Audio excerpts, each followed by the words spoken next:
Good evening, I'm Penny Tame. Welcome to 6 o'clock.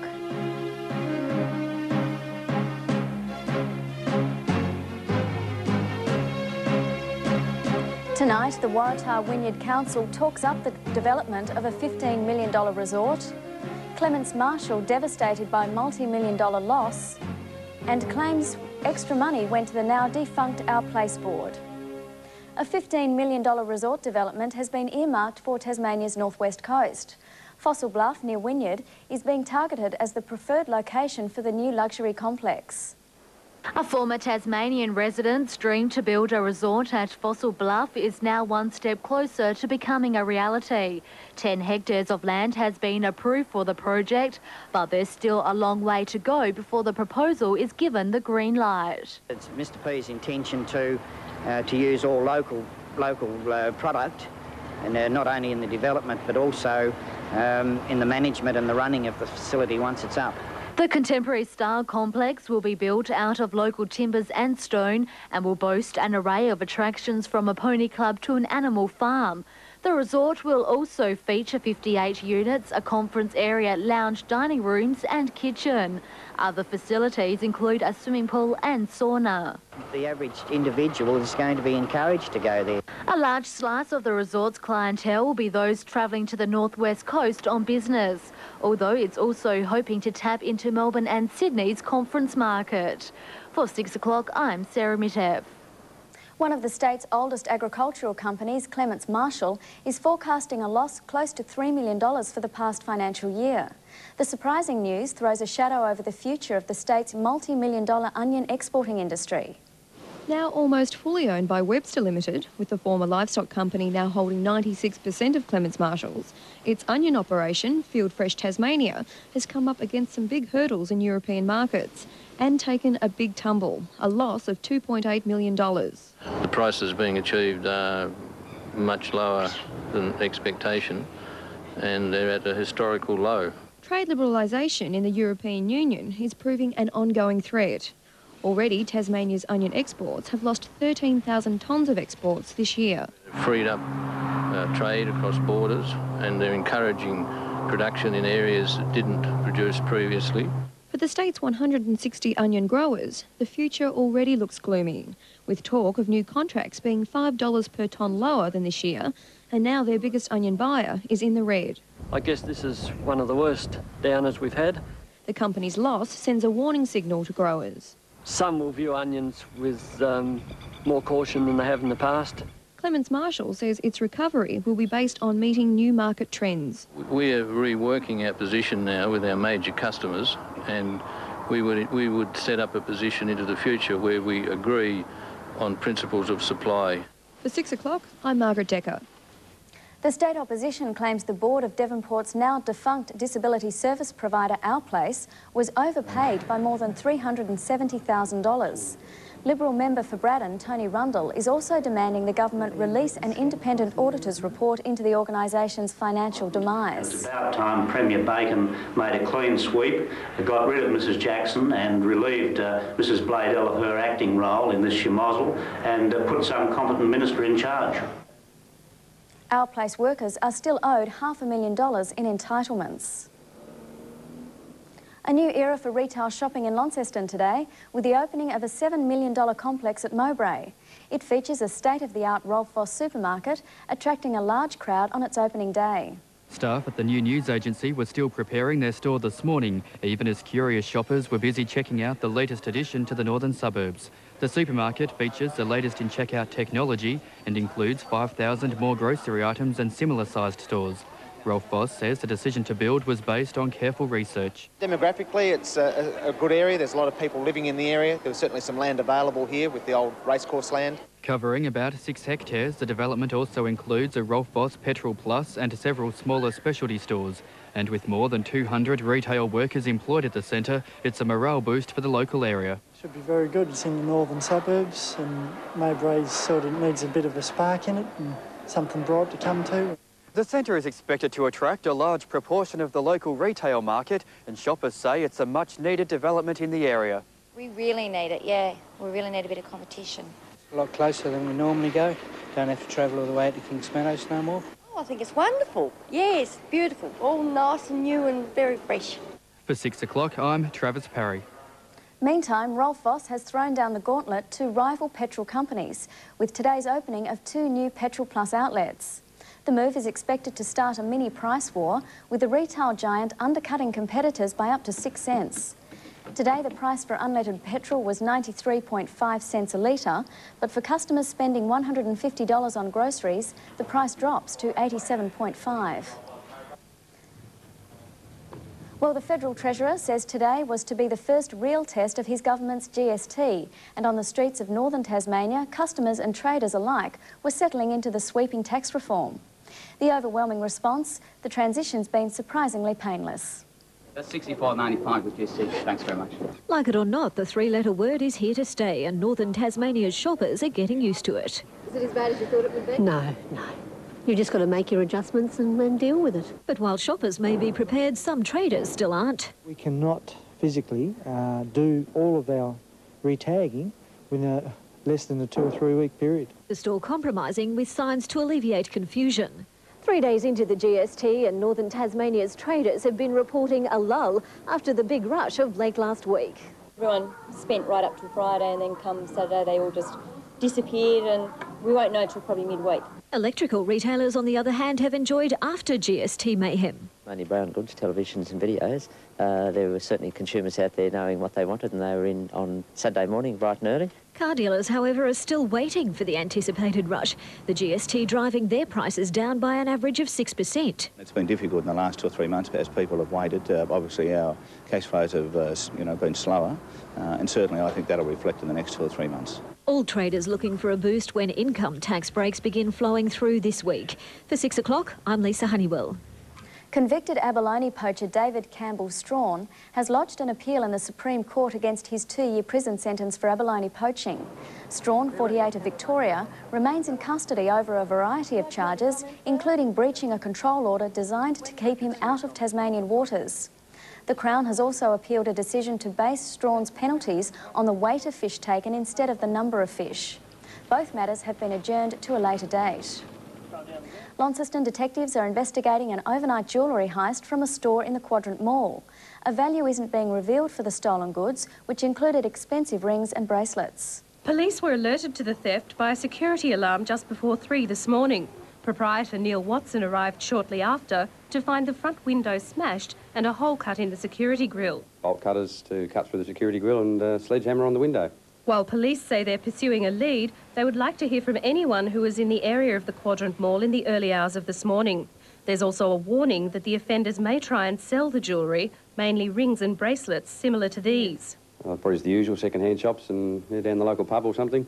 But for Mr Watson, who's been burgled 5 times over the 13 years he's operated the business, it's back to work. Yeah, the grill will be fixed today and back into action again. Buy some more stock. For 6 o'clock, I'm Gina Richmond.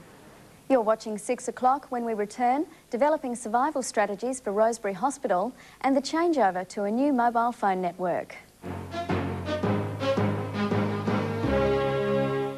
Hello, coming up at 6:30 on Win News. On day 3 of the new tax regime, the state government is being blamed for the fluctuating price of petrol in Tasmania.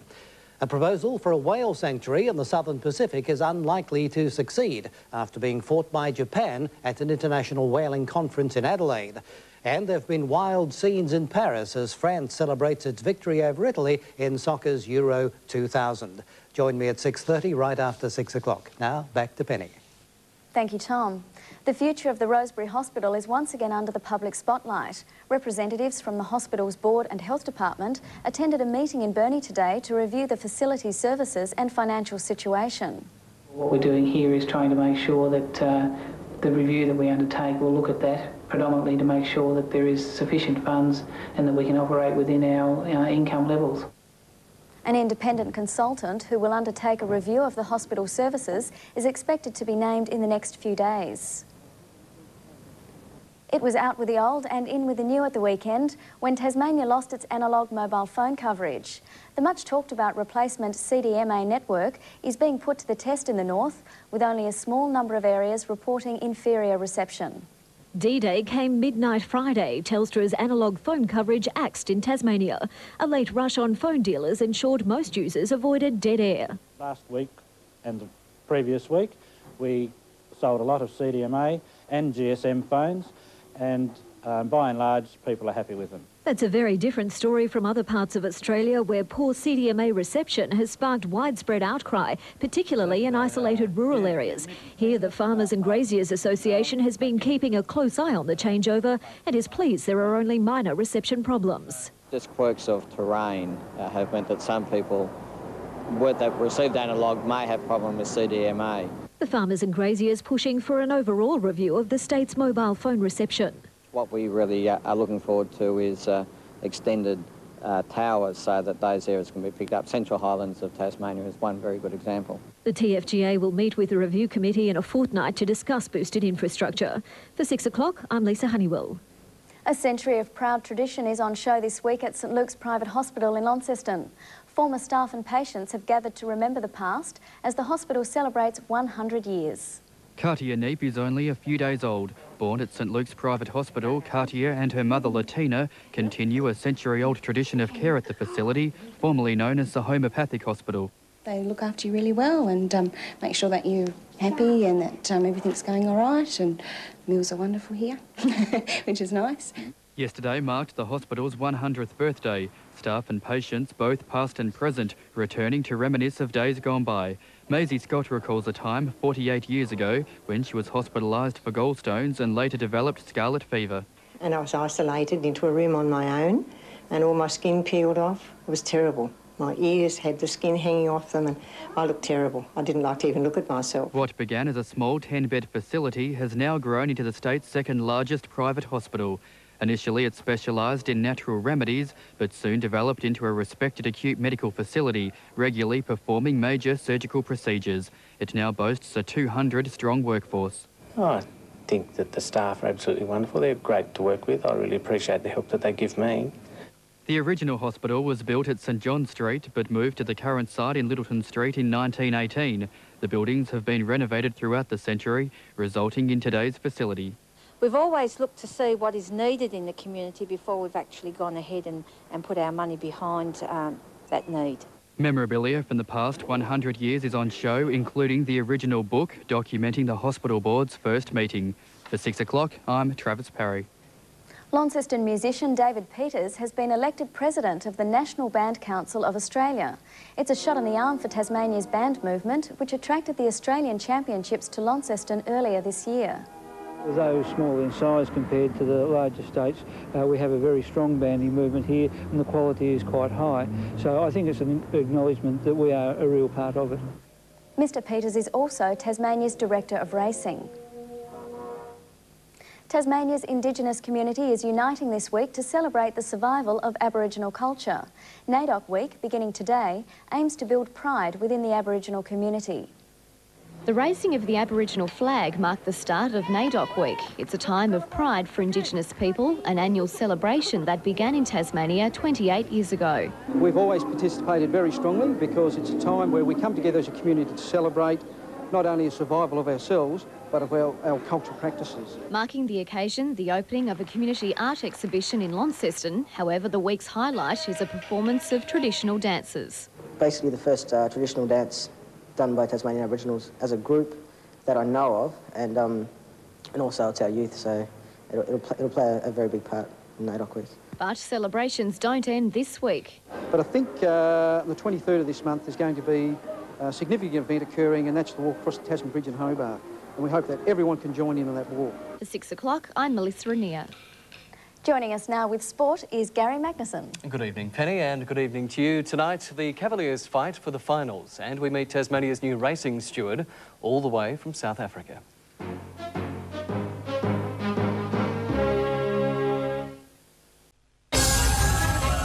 With European design and a 1.8-litre engine, Holden Astra delivers superior performance. With Lotus Tune suspension, it drives like it's welded to the road. Holden Astra. Performance is a right, not a privilege.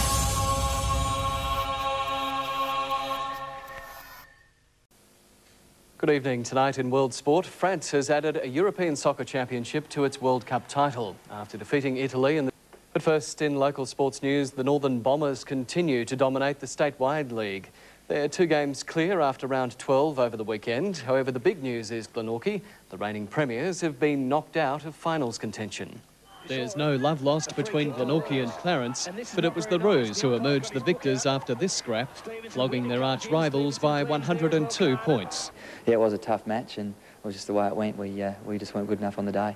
Still sporting scratches and stitches, Stevenson is philosophical about the loss, but denies reports over the weekend that he's ready to do a Tim Watson and quit mid-season. Pretty disappointed after the game, and I'm not going to make any decisions until the season's finished. I've got a few things to weigh up, so it was just an off-the-cuff comment. The state manager of Vocorp will weigh up his career options at the end of the season, but he's urged fans still revelling in last year's grand final victory to hang on, saying the premiers have been hit by both retirements and injuries. It has been a rough trot this season. I think the fans have just got to be patient with the way things have gone this year, and I think next year with some recruiting, and if we can keep the group together, I think we'll be a very competitive unit next year. The Tasmanian Institute of Sport has moved to heal the public rift with Athletics Australia. TIS Director Bridget Jocelyn today held peace talks in Melbourne after being accused of not providing enough funding for our elite track and field stars. Athletics Australia has threatened to establish a breakaway academy for local athletes, but today the parties agreed to work together to establish a high-performance athletics program. More peace talks are scheduled for the very near future. The Tasmania Netball League is building towards an exciting climax. Some southern teams now have a chance of making the finals after the Launceston Cavaliers' weekend loss to BPs. The Cavaliers went through the regular season last year undefeated and fell at the last hurdle, losing the grand final to OHA. Defeat at the hands of BPs on the weekend has not only reopened the finals race, but brings back some bad memories. That's what we actually commented on after the game. It felt like we were reliving the grand final from last year.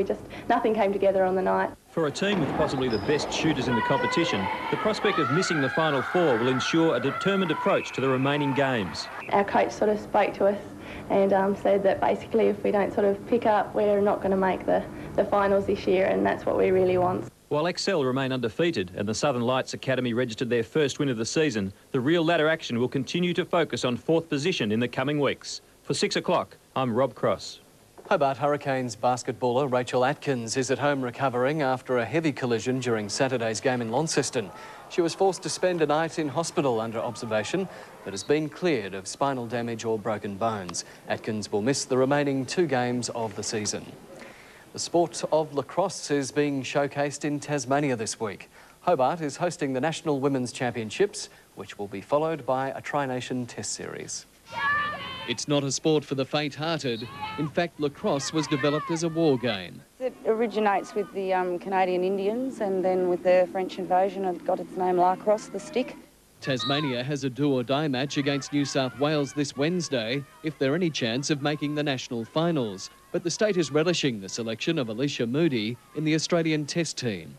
First time a Tasmanian player has ever actually played in an official Test match for Australia, so very big, very special day for us. On Sunday, an Australia A side will play the USA, who are current world champions, while the Australian team faces England. There's world growth plans for it to be played in enough countries and supported strongly enough to be in the Olympics, and we certainly think it's one of the most interesting games to play.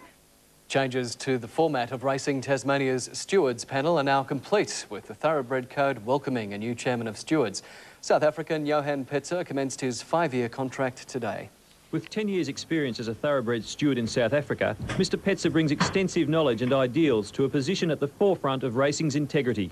Objectivity, integrity, making sure that when you exercise control, you do it in a dispassionate way. In addition to his racing background, Mr Petzer has degrees in law and science.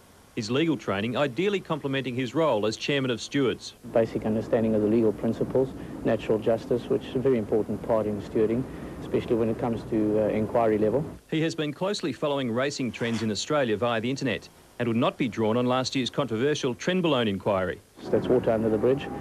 Start fresh and new and go ahead and see what the future holds. Mr Petzer will officiate at his first local race meeting at Mowbray on Saturday. For 6 o'clock, I'm Rob Cross. And Penny, for our first night on air, that's the sport. Thank you, Gary. All the weather details are after the break, and a national photographic exhibition unveiled in Launceston.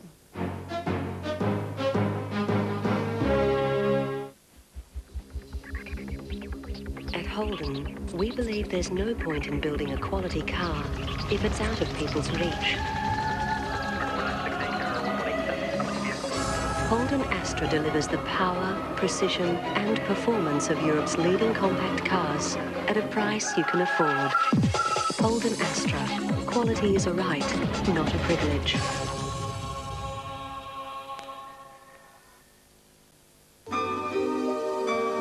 Tonight's Air Quality Report is brought to you by Aurora. For a cleaner, healthier Tasmania. Launceston's air quality tomorrow will be poor, so please use your wood heaters efficiently. Tonight's weather is proudly brought to you by Medibank Private, the experts in lifetime health cover. Drizzle was reported about the northeast and east coast today. It was fine elsewhere after early frost and fog patches. The temperature range for Launceston was 0 to 11 degrees. Burnie and Devonport recorded 8 to 13, Hobart 7 to 13 degrees, Bridport 5 to 14 and Lake Leak -3 to 7 degrees. To the coastal waters forecast, a strong wind warning is current for the far northwest from Sandy Cape to Stanley and King Island. East to northeasterly winds at 10 to 20 knots becoming established throughout the night and tomorrow, reaching 20 to 30 knots in the far northwest around Cape Grim. Looking to the swells, southwesterlies up to 2 metres for the west, and for the south, chiefly northeasterly swells rising up to 2 metres. For the east, east to northeasterly swells up to 2 metres. For the inland waters, variable northeasterly winds at 10 to 15 knots persisting tomorrow. To our weather throughout the state tomorrow, drizzle about the east and northeast, extending along the north coast tomorrow, but fine elsewhere. For Launceston, early fog patches, then fine. Hobart fine and 13. Burnie and Devonport mainly fine 13. And Swansea early drizzle also 13. The outlook for Launceston, early fog or drizzle on Wednesday, clearing to a fine day for Thursday and Friday. For Burnie and Devonport, mostly fine for Wednesday and Thursday. Hobart, fine from Wednesday through to Friday, with some early drizzle on Saturday. Strawn, fine with showers developing Thursday evening, but clearing on Friday. Occasional drizzle for St Helens and Swansea, then clearing on Friday. Fiona will be along with an update in half an hour. Some of Australia's best photo art has gone on display in Launceston today. The National Exhibition of Photography is being held at the City Library all this week. The nature display, the major draw card. We're of a very high standard because we're fortunate in Australia to have 2 or 3 of the world's top nature photographers, and we have them entering here. The exhibition also features a selection of slides to be shown at the West Tame Camera Club's meeting this Wednesday night. The display moves to the northwest coast next month. And that's 6 o'clock for Monday the 3rd of July. I'm Penny Tame. Thanks for joining me. Stay with us for Win News next with Tom Payne. Good night.